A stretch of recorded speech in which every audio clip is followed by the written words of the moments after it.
try that again. Welcome back to Animated Animators. We have a very exciting episode for you today where we're getting back to animation, right? Someone message and ask for some general career advice as a new person trying to break into the industry, and also asked for a quick review of some of their demo reel shots. So we're going to be focusing on that today. As always, it's me, Nate Thomas, animator at Bungie, and this guy, Nick, This guy. lead slash senior at Superseed. So let's bring this on over here and let me share my screen. The questions come from Robert Pierce, who reached out on LinkedIn. Says an animator, artist, and graduate student based out of Elizabethton, Tennessee, US. Sort of paraphrasing what Robert asked. Paraphrasing. I put on my Carolina accent or my Tennessee accent. I don't know what that is, but no. So basically, do you have any advice on job searching / entering the industry? I've applied to a number of places and it was really difficult to get feedback. And I'm certainly open to new perspectives on animation processes, and I value feedback. It's sort of, again, paraphrasing a lot of the questions that Robert had, but I do think that we can help out, if just for a little bit. Mm-hmm.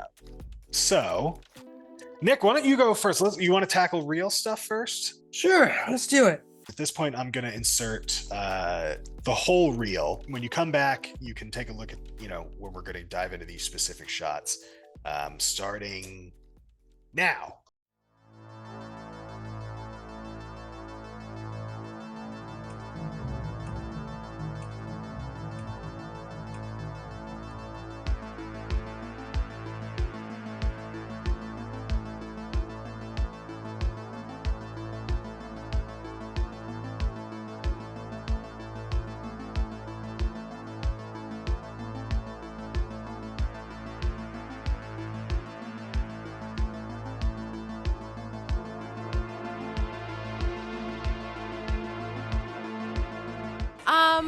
I wouldn't say that it's comfortable, but it's iconic.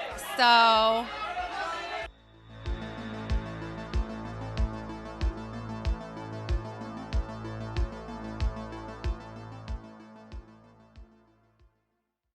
And we're back. We did it. Woo! Go ahead and share your screen if you have a specific shot in mind that you'd like to talk about. Yeah, Robert, right? Thank you, Robert. So I think there are a couple things that stood out right away. Nate and I might have a couple of things of overlap. We might not. I might steal this one from you, Nate. You're all good. It's a good starting point. Because one thing that I was going to talk about real quick is, sorry, just muting it. I don't know if it's going to come through or not. So you're good. We've been doing work from home for how long, and we still don't know all the ins and outs to the rules. Sorry, I just noticed this. Good job putting a little logo here. That's pretty good. Just as you progress, you will want that, just so that people don't take your stuff. Okay, so first thing that stood out to me is, or one of the things that stood out to me is, and I went back and re-looked at the message that you sent to, or through Nate, what you had above. No, it was what you had here, as well as staging and camera work.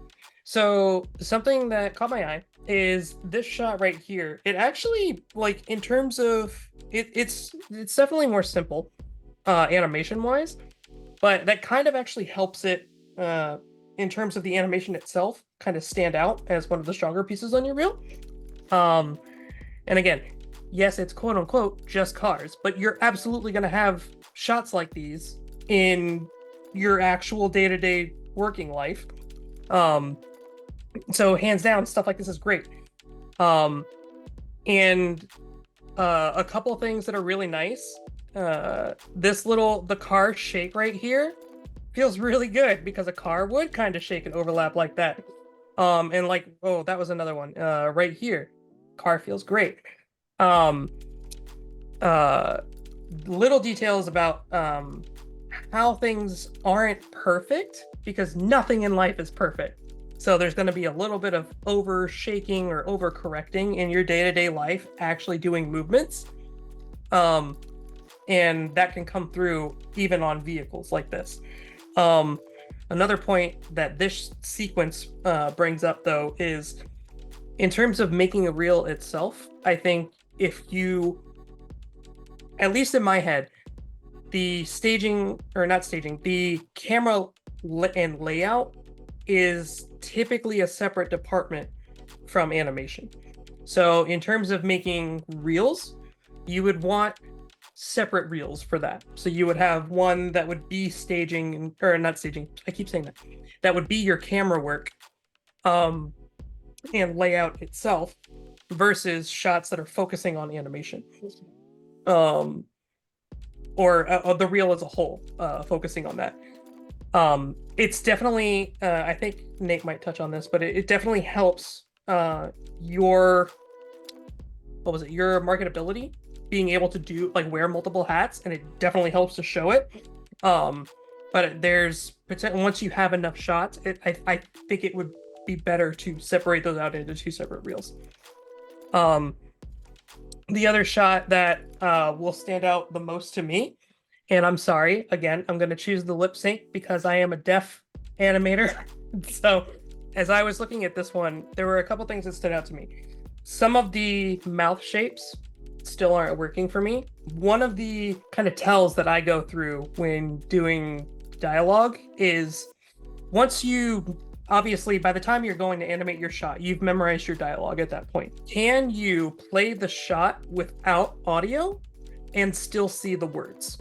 Is one of my biggest things when I'm looking at dialogue shots. If you can't pick out some of the words without audio, those are your areas of improvement for mouth shapes. The other big thing, it's not directly an animation specific note, it's more of the shot as a whole. I'm not getting a connection between what she is doing, your character, and the dialogue itself.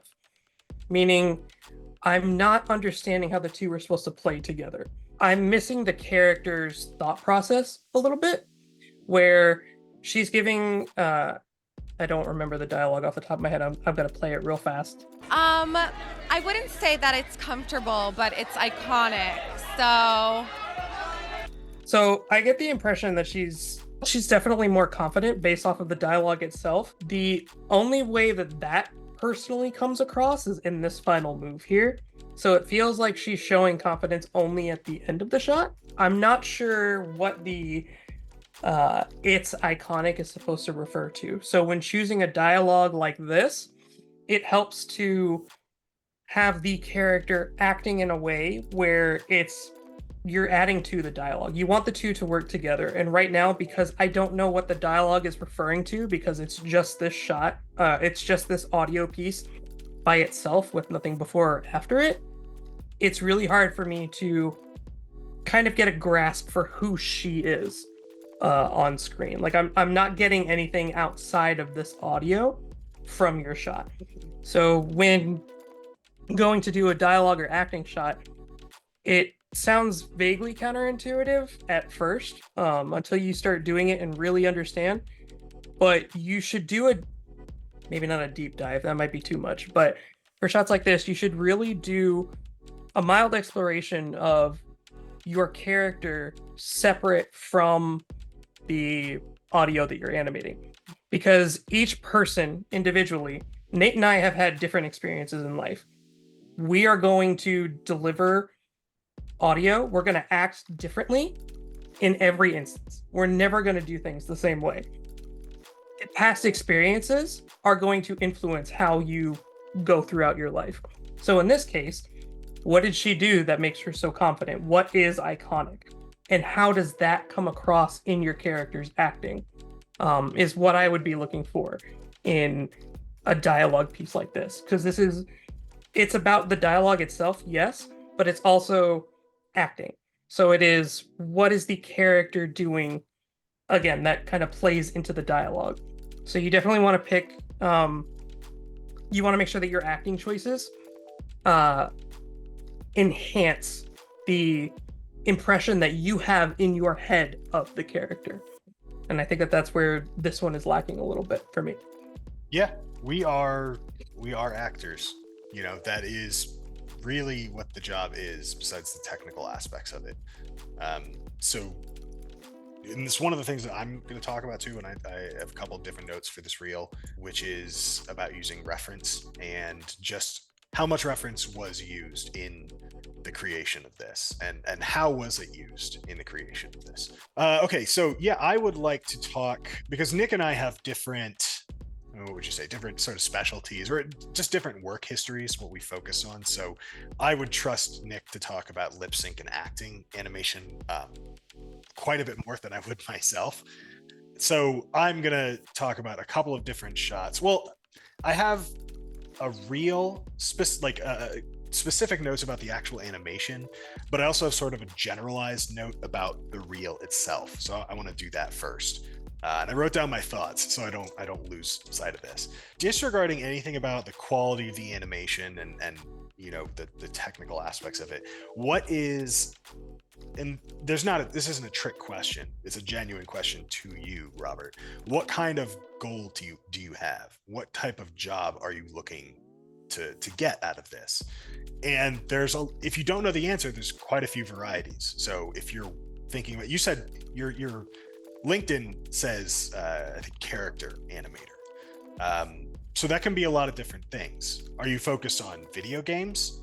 Are you interested in doing gameplay animation? Are you interested in doing cinematic animation? Are you interested in film and TV and feature animation? Which is going to be a lot more, obviously, acting heavy for quite a few shots.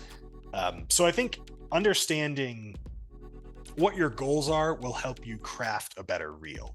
So you have an acting piece, then a walk cycle, then another acting piece, then a car chase, then kind of like a superhero landing. I would call it like a body mechanics shot, then a lip sync, and then a whip, a work in progress, like body mechanic shot that you've included in here. So, and I understand that this is not like, I don't think that the design of, and the way that this reel is set up is you like trying a million different things and going crazy. I think that this looks like it's the product of classes where, you know, you have 3 months to do your reel. This is what I had at Full Sail. You have 3 months to do your reel. In month 1, you're going to do an acting shot. In month 2, you're going to do a body mechanic shot, and 3 is whatever you want. And so you kind of have those things. I don't know this for sure if this is the way your program was set up, or I could be completely wrong, and these are all just, you just came up with different ideas and you're trying different things, which is great. You want to explore and find out what you're good at and Keep doing that. Yeah, what interests you. But what you need to know is that your first reel, like out of school, is almost never going to get you a job. And this isn't specific to you. This isn't specific to this reel. Like, it's speaking to its quality. It's that you don't know yet. This is your very first time crafting something. So what this really is the start.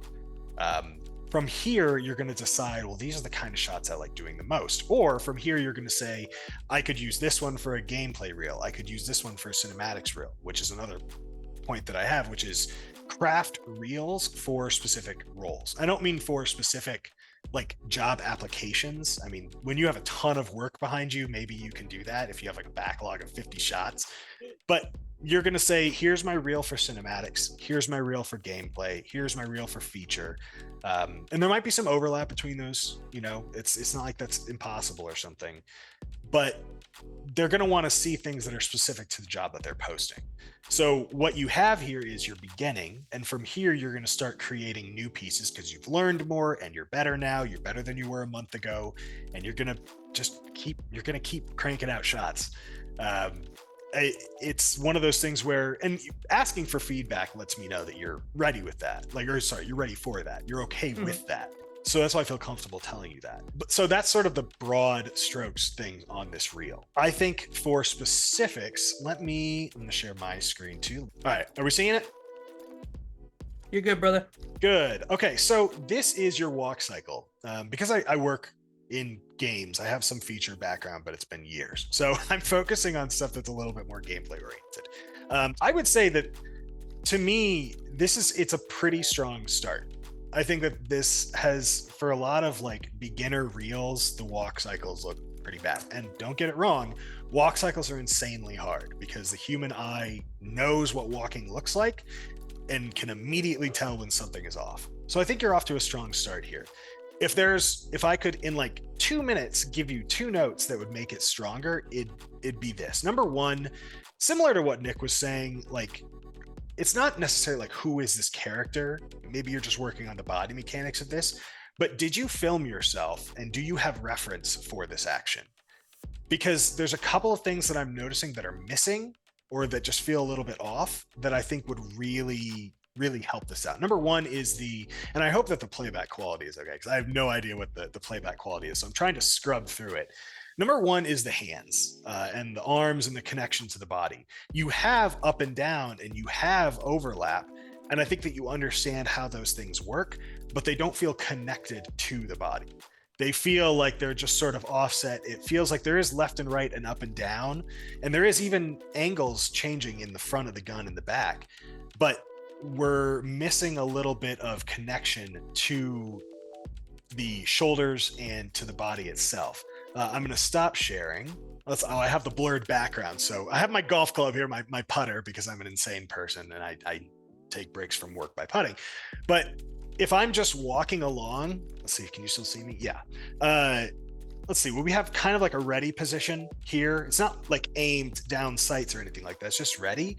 Like, let's take a look at which arm, because it's flipped. This arm. Let's take a look at left arm. Just focus on that. So notice this is what I'd expect to see, sort of if I'm oversimplifying it, because I'm not actually taking any steps. And what I think what we're seeing is this. Like, we're not even seeing, this feels very up and down. It feels like IK arms.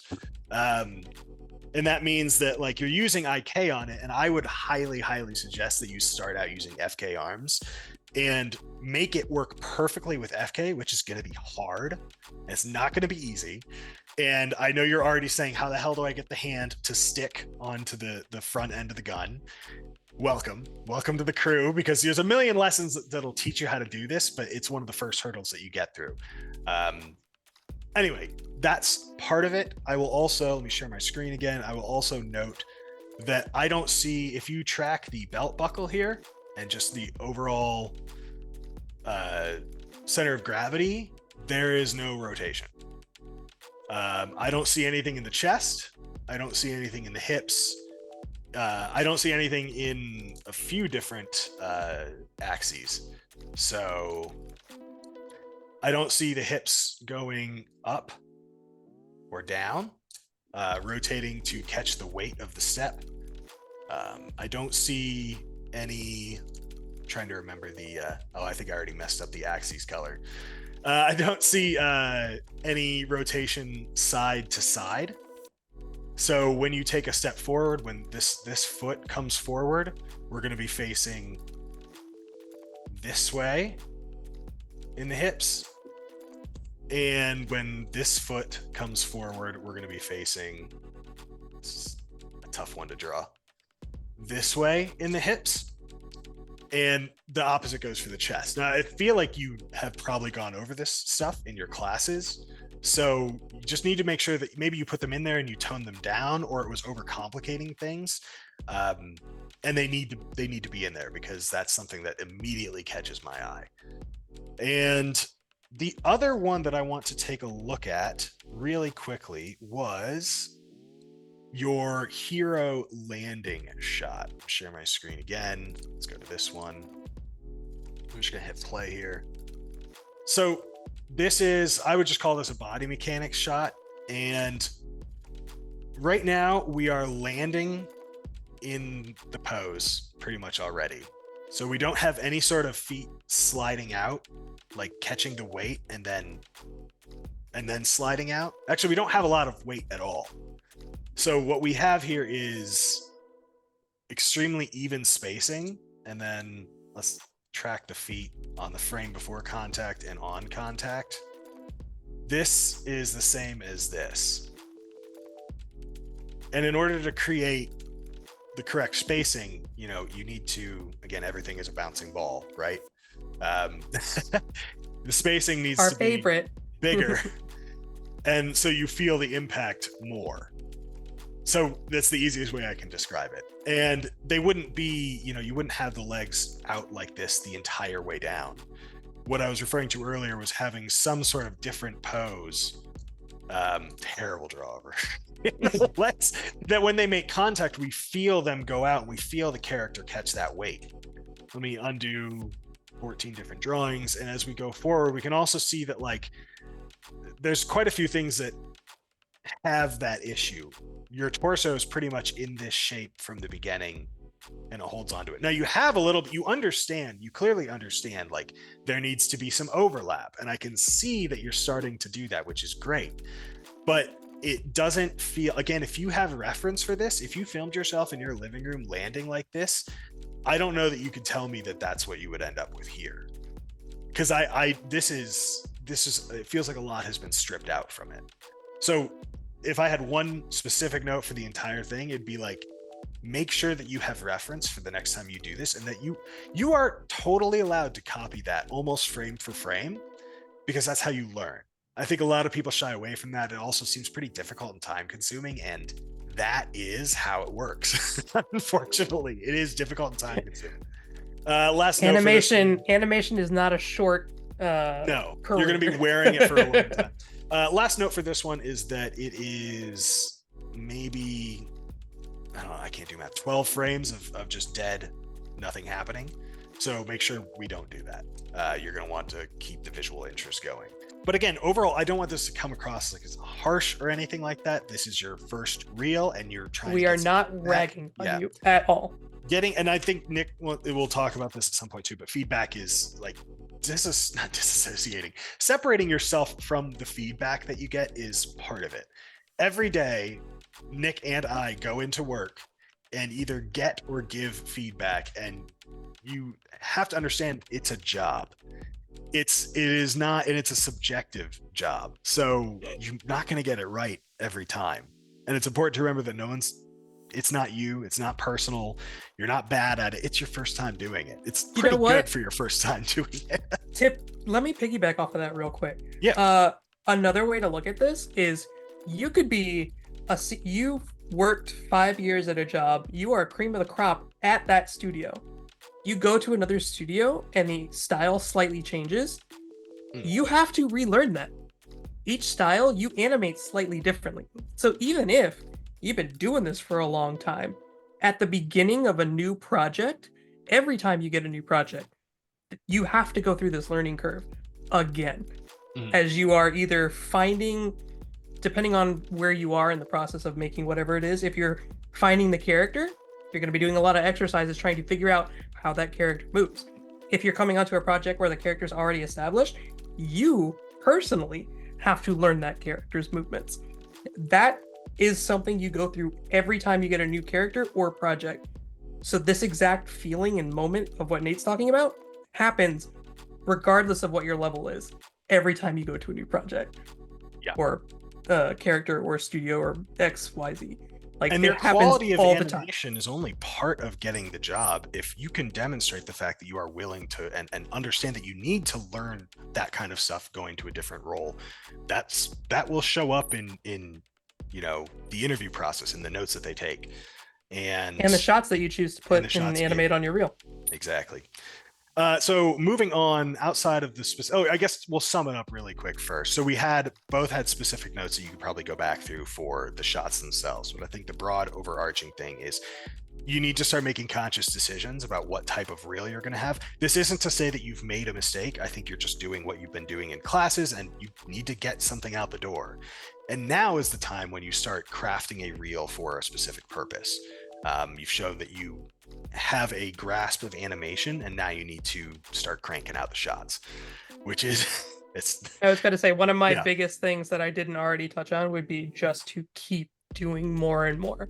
Yeah. When I say more and more, I don't mean bigger shots. I don't mean longer shots. Exactly. Honestly, do more smaller shots so that you can do more things. Like the goal is to get more experience. The best way to do that is more shots. So don't keep something that I have realized that I have kind of grown out of a little bit, but still find myself doing periodically, and something that you is one of the fastest ways to tell student versus professional reel is uh honestly how long the shots are. Shorter Yep. shots that are better quality stand out more than longer shots that aren't as fleshed out. I was just looking up to see just how long the reel is. It's 53 seconds, which I'm not gonna lie, it felt longer than that. And I don't know if it was because the mix different types of shots or something like that. And I guess it's not necessarily a bad note, but you just want to keep an eye on that. A minute is a good guideline. So I don't think you necessarily have to change anything. I think it'll feel different when you have crafted a reel for specific purposes, like a minute of gameplay stuff versus a minute of cinematics. It's different. But we're gonna go back to some sort of real fast before yeah. we go anymore. I think both of us had the same thought.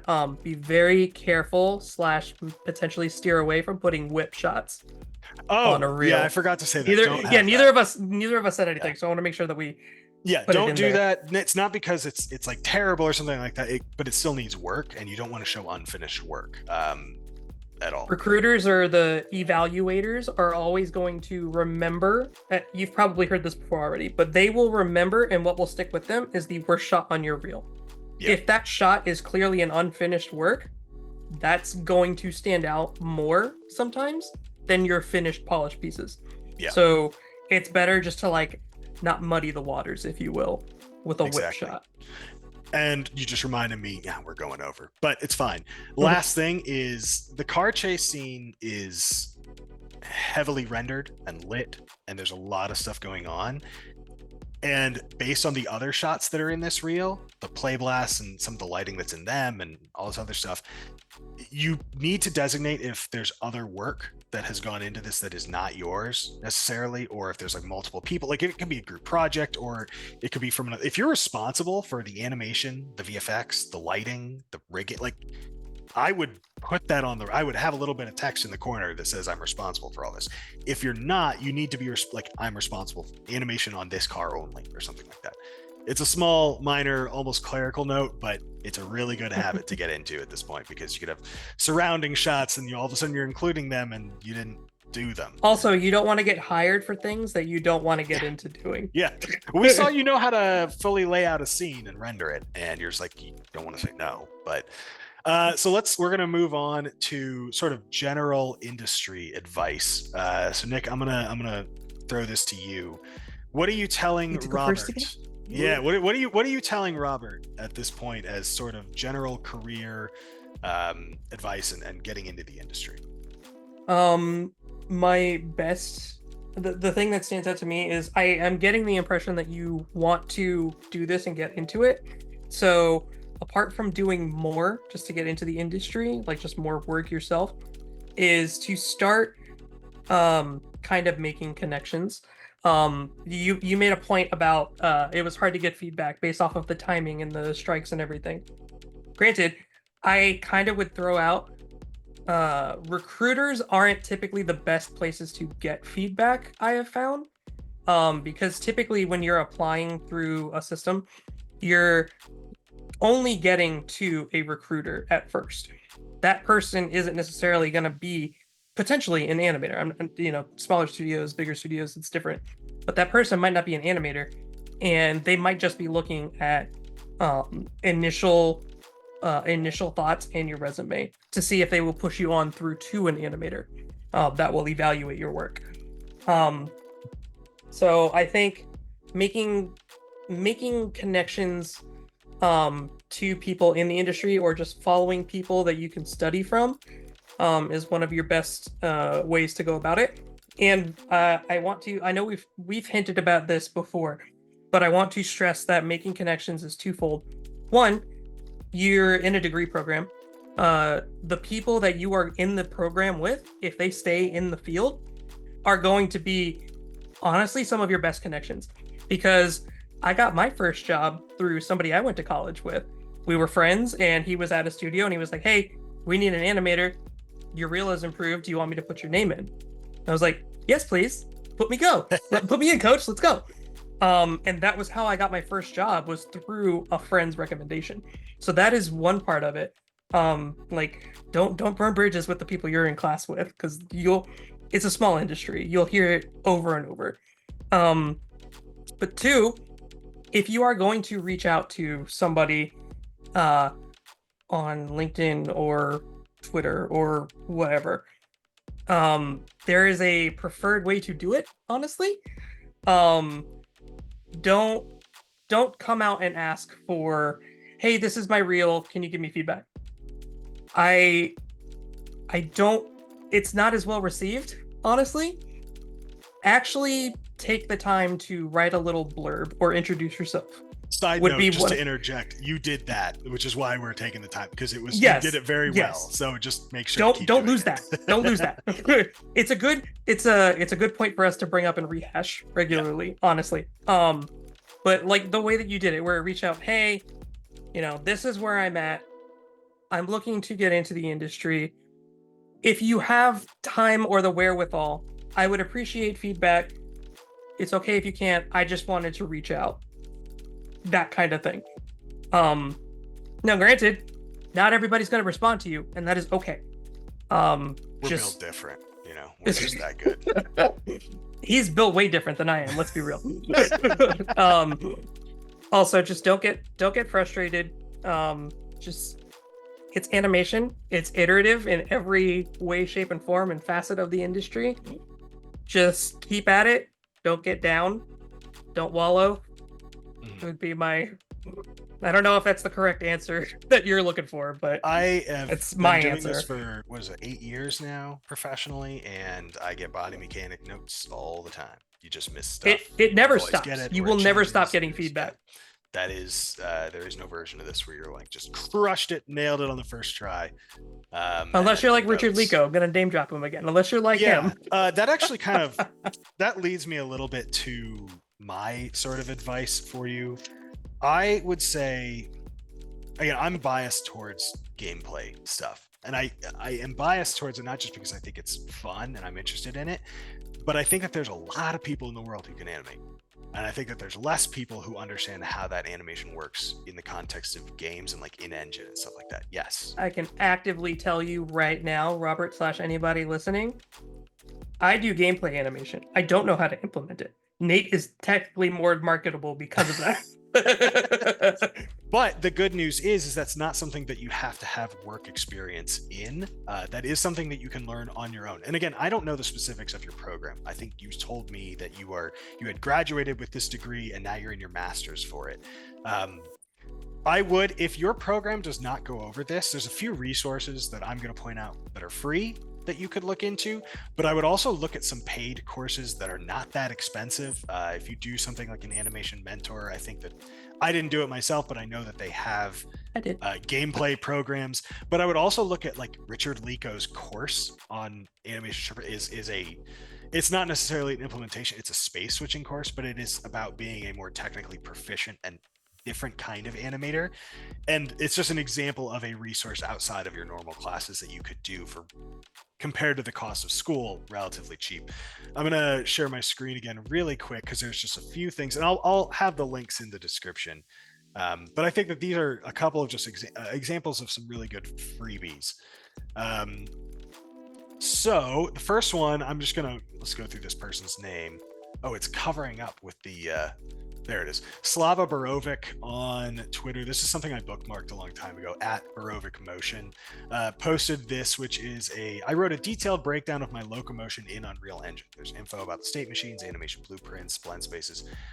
I'm going to post these. This is a ridiculously detailed breakdown of how these things are set up in Engine. And there's also one that they linked that is about first person shooting animation in Unreal Engine 4. Can't imagine a better way to at least become familiar with it and implement stuff on your own if possible. That's going to really make your reel pop, or at least you can tell people that you understand how this stuff works. I think that will definitely separate you out. And if you're interested in other sort of intro to Unreal stuff, this is a fantastic one from Agora community. Also, the Discord for Agora is really useful. Beginner's course to game animation. You can see I've watched these before, and I'll probably rewatch them again at some point. There is no one way to do things. I think that's important to note. There's a lot of different ways to do things, but this is a good way of of getting things done. So those are a couple of things that I would look into. And I would also stress, look at the demo reels of people who work at the place that you're applying to, because that is the quality bar that you need to hit. And that is that is what you're up against, frankly. Those are the people who applied and got the job. So if you can hit that bar, great. If you can't, then you know what you need to work on. And there's no shame saying like, oh, they did this. This is the reel that they got this job with. That's how I need to kind of craft my reel in the same way. Don't copy it, obviously, but like, oh, it's all kind of gameplay. They had a walk cycle, they had a run cycle, they had a melee, they had a hit react. Like they had all these kind of things. I should have those as well. So those are sort of broad strokes things. I think that both Nick and I could have we could have talked for an hour and a half about your reel. Not that there's a million things wrong with it, but you can always. Again, we're not ragging on you in any way. Like So that's another it thing. feels a little bit All short. feedback is not. It's not ragging. It is just coming from. Think about it. We get and give notes all the time. Yeah. It's coming from that exact same place, just outside of work. Yeah. We're not gonna give notes differently.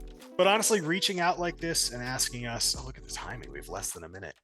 It's the perfect way to do it, and you're on the right track. So thank you and anyone else, if you see this and you want to do the same thing, I love doing this. So, and this felt a lot more positive than the last few episodes about layoffs.